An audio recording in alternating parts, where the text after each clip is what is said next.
My name is Kendra Latham. The man who kidnapped me spent 11 days convincing me he was the detective assigned to catch the person stalking me. By the time I learned there was no Detective Aaron Bell, I was already sitting in his SUV with my phone sealed in an evidence pouch between us and Tacoma disappearing in the side mirror. The first time he came into my apartment, I made him coffee. That is the detail I remember most, more than his badge. The way he stood near the door like someone trained to keep an exit in view, or the small black notebook he carried. I remember apologizing because the only mug I had clean for him said, "World's okayest accountant," even though neither of us was an accountant.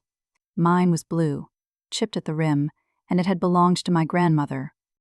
He looked at it and said, "That is the one you usually use, right?" I glanced down and asked, "What?" "The blue mug. You stand by that kitchen window in the mornings," said it casually, already writing something. For maybe 2 seconds, neither of ch or reth. Then he looked up and said, "Sorry." Price probably put it in the supplemental. Officer Jonah Price had taken my original report 2 nights earlier. That was enough for me, so I let the moment go. I spent the next year wishing I had not. I was 32 then, working as a commercial property claims adjuster. Most days I drove between other people's disasters: a restaurant kitchen after a grease fire, an office with 6 inches of water on the carpet, or a convenience store where somebody had backed a truck through the front windows at 3 in the morning. My job was to walk into damaged places and notice what did not fit. A burn pattern that stopped too neatly at a doorway, water staining older than the pipe rupture somebody claimed caused it, or fresh screws in an old hinge. I was good at it because buildings were easier than people. Buildings did not care whether you offended them. At home, I was much worse at admitting something frightened me. The stalking started with things small enough to argue with myself about. My umbrella was outside my apartment door when I was certain I had brought it inside. A kitchen drawer was open and my bathroom window was unlocked. Then I found a photograph tucked under the windshield wiper of my Subaru. It was a picture of my building taken from across the street. Nothing was written on it, and there was no threat or face in a window. It was just my building. That bothered me more than a message would have. 3 nights later, I came home after inspecting a warehouse fire and noticed the hallway bulb outside my apartment had been loosened until the corridor was almost dark. I tightened it. The next morning it was loose again, and that was when I called the police. Officer Price was polite, tired, and careful not to promise anything. He photographed the picture, took notes about the window, and asked whether I had an ex-boyfriend, angry client, neighbor dispute, or anyone who might have a reason to scare me. I handled property losses for businesses, so the list of people who had been angry with me at some point was not short. Price gave me an incident number on a printed receipt and said to document anything else. 2 days later, Aaron Bell called. He knew the incident number, he knew Price's name, and he knew I had reported possible unauthorized entry. He said he had been asked to take the lead because stalking cases often looked minor until they were not. I can still remember the physical relief of hearing that. Someone believed me enough to use the word stalking. Bell was maybe late 30s, with close-cut brown hair, and the kind of face you would have trouble describing afterward. He was not charming, and that helped. He complained about parking outside my building, asked whether the coffee was fresh, and looked mildly annoyed when his pen stopped working. They were normal things. He showed me identification quickly, not theatrically. I saw a photograph, a seal, and the word detective. I did not take it from his hand. I did not call the department, and I did not ask why his email address was not on his card. He had my case number. In my mind, someone else had already done the verifying. Bell gave me a small spiral notebook and said, "Incident log. Handwritten is better for now." I asked, "Why?" He said, "Because if your phone or email is compromised, you are feeding whoever this is." That made sense too. For 11 days, everything made just enough sense. He asked me to change my commute, and I did. He asked me not to tell coworkers which properties I was inspecting, so I stopped. He asked who had keys to my apartment, Who knew my alarm code, whether my sister had a spare, and whether anyone from work had ever driven me home. My sister Ruth hated him before she met him. "You have a detective now?" she asked when I told her. "Apparently." "What is his full name?" "Aaron Bell." "What precinct?" I was washing a plate with the phone between my shoulder and ear. "I do not know." "You do not know?" "Ruth." "What?" I am asking. Ruth was 5 years older than me and had been treating my life like an unsecured cabinet since. Our mother died. If I mentioned being tired, she asked whether I had had blood work. If I took a trip, she wanted the hotel address. If I did not respond to a message for 6 hours, she sent a question mark. Usually it made me laugh, but during those 11 days, it irritated me. Bell had warned that people close to stalking victims sometimes made cases more complicated, without meaning to. They post something, mention a schedule, or tell the wrong friend you are staying somewhere else. Everybody wants to help. So when Ruth kept asking questions, I heard Bell's warning inside them. That embarrasses me now. The stalker did not disappear while Bell investigated. If anything, the incidents became more specific. A blue adhesive dot appeared beneath the ceramic bowl where I kept my keys, and I found another under the remote control. Bell photographed both. "Could be a marking system," he said. "For what?" "We do not know yet." The hall bulb was loosened again. A grocery receipt I did not recognize appeared in my trash, and someone moved the framed photograph on my nightstand so slightly that I only noticed because it covered a scratch in the wood it had not covered before. Bell seemed to know how each detail affected me. He never said, "You should be scared." He said things like, "Do not change anything until I see it," or "Call me before you call anybody else." Once, after I told him I had found my umbrella outside again, he said, "You did the right thing not touching it." I had not told him I had not touched it. I stared at the phone. "How did you know?"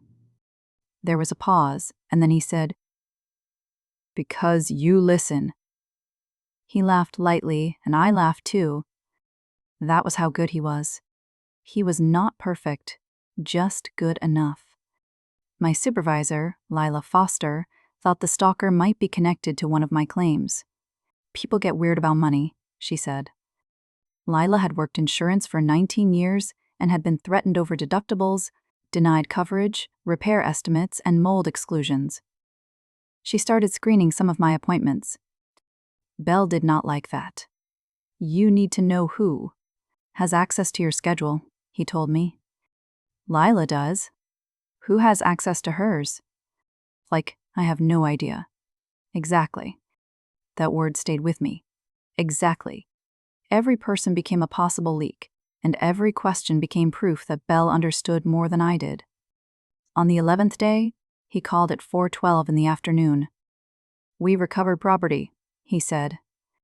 I was sitting in my car outside a dental office that had suffered a sprinkler leak. "What kind of property?" "I do not want to lead you before you see it." "From who?" "We are working that." "You have a suspect?" "Kendra." His voice changed slightly, settling into that patient tone. "Let me do this correctly." I apologized.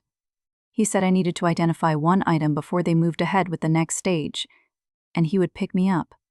Why cannot I drive? "If he has been watching your car, I do not want you bringing it to the location." Again, reasonable. Bell arrived 20 minutes later and I got into his SUV voluntarily. That fact bothered me for a long time afterward. The passenger seat had a coffee stain near the buckle. A fast food receipt was crumpled in the door pocket, and there was a gray fleece jacket in the back. It looked like a working person's car. He handed me a silver evidence pouch. "Phone." "Seriously? If your device is compromised, we do not bring it into an active location." I hesitated. He held out his hand, and I gave it to him. My smartwatch stayed on because neither of us thought about it. We were heading south when Ruth's message appeared on my wrist. I had to turn my hand slightly to read the whole thing. "Call Tacoma Police directly. No Aaron Bell. No detective assigned to your report. Call me now." I read it again. My brain did something strange. It did not immediately accept the meaning. I thought Ruth had called the wrong building. Maybe Bell worked county. Maybe he was attached to another unit. Or maybe Aaron was a middle name. Beside me, he said, "Everything okay?" I turned my wrist toward my leg. "Lila." "What does she want?" "Work thing." He looked at me. He did not look at the road for 3 or 4 seconds. Then he said, "Show me." "What?" "The message." I tried to make myself smile. It is literally about drywall. "Kendra." That was the first time his voice sounded different. There was no authority in it, and no patience, just ownership.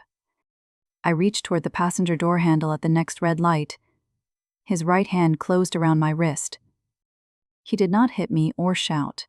He simply held me there and said, "Do not make this harder than it has to be."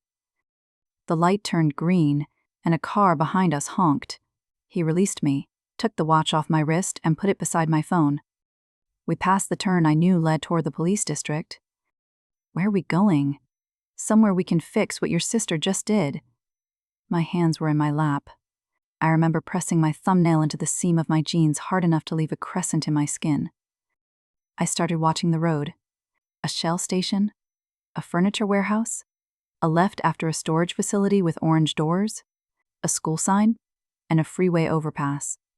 My job had taught me to document before interpreting, so I documented. He took me to a 1-story commercial complex in Lakewood. The suite had gray walls, a reception desk, and a seal mounted behind it. For the first 5 minutes, some part of me still wanted it to be real. Maybe Ruth had misunderstood. Maybe Belle had taken me to an off-site interview room. Then I saw the walls properly. They had been painted quickly, and gray paint stopped unevenly at the baseboards. Near one corner, I could see the faint outline of a cartoon cloud underneath it. There were small cubbies along one wall, low enough for children. A property management inspection sticker was attached to the frame of the rear door. This was not city property or county property. It was a private commercial lease. He brought me into a smaller room with a table and 2 chairs. "This is temporary," he said. "Then let me call Ruth." "I cannot do that yet." "You cannot or you will not." His mouth tightened. "You need to stop thinking of your sister as the person helping you." He locked the door from the outside. That was when I stopped waiting for Detective Bell to come back. For the next several hours, I listened. The HVAC clicked every few minutes, traffic faded after 7, and around 9 in the evening, I heard wheels squeaking somewhere beyond the wall, followed by keys and the slap of a mop bucket. A cleaner. When Miles, though I did not know his name yet, opened the outer door once, I saw a veterinary emergency clinic glowing across the parking lot. The sign was blue, and the clinic was open 24 hours. There were people inside. I also saw the rear staff door. The exterior had a keypad, but inside I could just make out a horizontal metal bar. I had inspected enough commercial properties to know what it probably meant. He brought me food in a paper bag, a turkey sandwich, chips, and a bottle of water. He sat across from me and ate half my chips while telling me Ruth had compromised an active investigation. "You are still doing this?" I asked. "Doing what?" "Pretending." His face barely moved. "Kendra, you are exhausted." "What is your badge number?" He looked at me for a moment, then folded the empty chip bag into a neat rectangle. "We are not going to do this while you are upset." That scared me more than anger would have. Sometime later, he left the room unlocked while he went outside. I do not know why. Maybe he thought I was finally too frightened to try anything, or maybe he had grown careless. I stepped into the reception area. The first drawer held office supplies. The second held forms with copied police logos. The third contained a binder with my name on the front. Inside were photographs of me leaving work, carrying groceries, and sitting alone at a restaurant. Then I reached photographs dated before my police report. They were from weeks before. One showed my kitchen through the apartment window, and another showed my bed. That picture had been taken from inside. I flipped faster. They were draft versions of the notes I had found, printed maps, and my handwritten incident descriptions copied into another document. The stalker's timeline and Bell's investigation were not separate things. They were one thing, one system.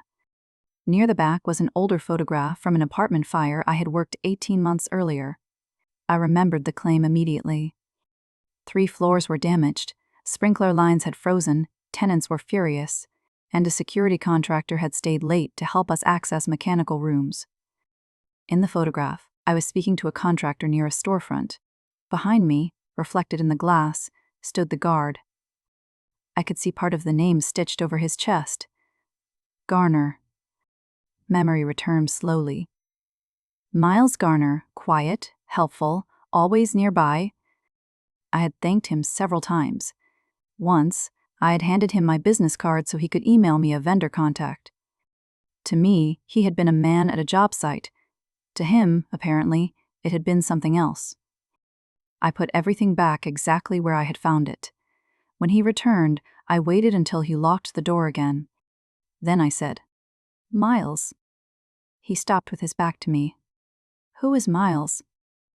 "You are." He turned. For a second he looked offended, not exposed. Offended. I told him about the photograph. He sat down slowly. "You remembered?" "No. I found you."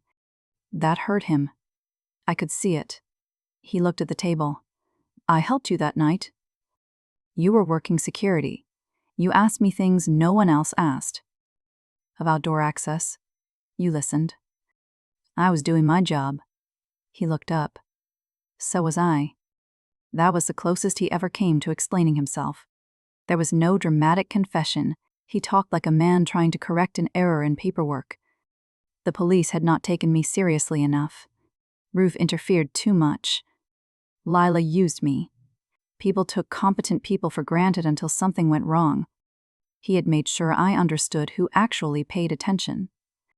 "You broke into my home to show you it was not secure. You stalked me. I monitored you. You invented the danger." His jaw shifted. "You were in danger. You just did not understand from what." Later, I found my phone on his desk. He had sent messages, one to Lila saying I needed emergency leave, and one to Ruth saying I was safe, but overwhelmed and wanted space. There was a draft message saying I was taking a short trip alone. In cardboard boxes beside the desk were clothes from my apartment, toothpaste, a spare charger, and a pharmacy hairbrush I had thrown away months earlier. That was when I understood he did not have a clear date for letting me go. He was not hiding me until some immediate problem passed. He was building a life around my disappearance. Waiting for rescue became the plan he could control, so I stopped waiting. Miles wanted something from me more than obedience. He wanted recognition. He wanted the story to end with him being right. I told him the next morning that I wanted to understand. He studied me. "You do? I do not understand what happens to the case now." That word changed his posture. "Case." He sat straighter. I told him my work had trained me badly, and I could not live with incomplete documentation.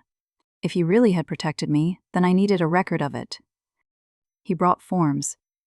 For nearly an hour, I treated his fantasy like an insurance file. "What date did you first make contact?" "That is here. The date is different on this page." He checked. "You wrote the incident number wrong." He checked again. I kept finding tiny inconsistencies. Every correction pulled him deeper into the performance. Finally, I said, "If we are closing this, should there not be a statement?" "What kind?" "Victim statement. Closure. Whatever you call it." His eyes moved toward the camera. I almost smiled. Instead, I looked uncertain. "But not in here." "Why?" I glanced around the locked room. "Because if anyone watches it, I look like a hostage." He stared at me. I added quietly, "If what you are saying is true, why would you want it to look fake?" Pride did the rest. He unlocked the door, and we moved into reception. It was almost 9 in the evening. I knew because the cheap wall clock above the desk was 3 minutes slow, and I had been checking it for hours. He positioned the camera. I could see the rear door behind him, along with the panic bar. Through the wall came the faint squeak of wheels. The cleaner was nearby. Miles pressed record. State your name. Kendra Latham. And describe Detective Bell's role in? Mr. Bell. Detective. Sorry. We started again. I gave the wrong case number and he corrected me. I forgot his title, and he corrected me again. Finally, he took the fake badge from his pocket and put it on the desk where the camera could see it. The cart squeaked outside. A key turned somewhere. I looked at Miles, and he noticed the change in my face. You okay? Yes. You sure? I stood. He stood too. I said, none of this works if I do not tell your version. He moved toward the front door before I did. That was what I had expected, the obvious exit. He spread his arms slightly. Kendra! I turned and ran the other way. For 1 second, he did not move because he had not understood. Then I heard him behind me. The rear door filled my vision, keypad outside, crash bar inside. Miles had locked me in the interior room because the actual building could not legally trap occupants behind an electronic lock. He had built his prison inside someone else's ordinary fire code. I hit the bar, and the door opened. A woman in cleaning gloves stood in the service corridor beside a yellow cart. She looked from me to Miles. I pointed at him. Call 911. He is not police. Miles stopped. That hesitation saved me. He had spent months creating a world where he controlled what everything meant. In the corridor, with a stranger watching, he was suddenly just a man chasing a woman out of a locked office. I ran across the parking lot, straight toward the veterinary clinic. Someone opened the door because they saw me coming. A receptionist locked it behind me, and another woman wrapped a blanket around my shoulders. It had cartoon dogs printed all over it. I remember staring at a smiling beagle while trying to recall Miles's license plate. He left before police arrived. They found him 2 days later. The actual investigation was much slower and less dramatic than the one Miles invented. There was no brilliant detective moment and no single piece of evidence. There was the lease on the office, counterfeit identification, my belongings, the cleaner's statement, messages from my phone, photographs, former employment records, and property removed from my apartment. Investigators also figured out the blue dots. Miles had placed them underneath objects after entering my home. If he returned later and a dot had shifted position relative to a surface, he knew I had moved the item. It was a crude inventory system. That bothered me in a way the photographs did not. Photographs captured moments. The dots meant he expected to come back. No one could tell me exactly how many times he entered my apartment. That question never received an answer. The criminal case continued for months, and so did everything else. I moved, took leave from work, and then went back part-time. For a while, I checked credentials so aggressively that a utility worker once stood in my hallway for 15 minutes while I called 3 different numbers to confirm he really worked for the gas company. Ruth started checking on me more than before. That caused problems too. Trauma does not magically make every relationship sweeter. Sometimes I wanted her close. Sometimes I wanted to throw my phone across the room when she asked where I was. We had to learn the difference between care and surveillance. So did I. About 5 months after my escape, Ruth came with me to clear the last things from my old apartment. I had avoided the kitchen cabinets. There was not much left, just a few plates, a baking sheet, and 2 glasses. Then I found my grandmother's blue mug, the chipped one. It was the mug Miles had mentioned the first day he came to my apartment pretending to be Detective Aaron Bell. I held it by the handle for a while. Ruth asked whether I wanted to keep it, and I said yes. When I turned it over to wrap it in newspaper, I saw a faded blue circle stuck beneath the base. The adhesive around the edges had gone gray with age. I did not say anything. I wrapped the mug carefully, put it in the box, and let Ruth carry it downstairs.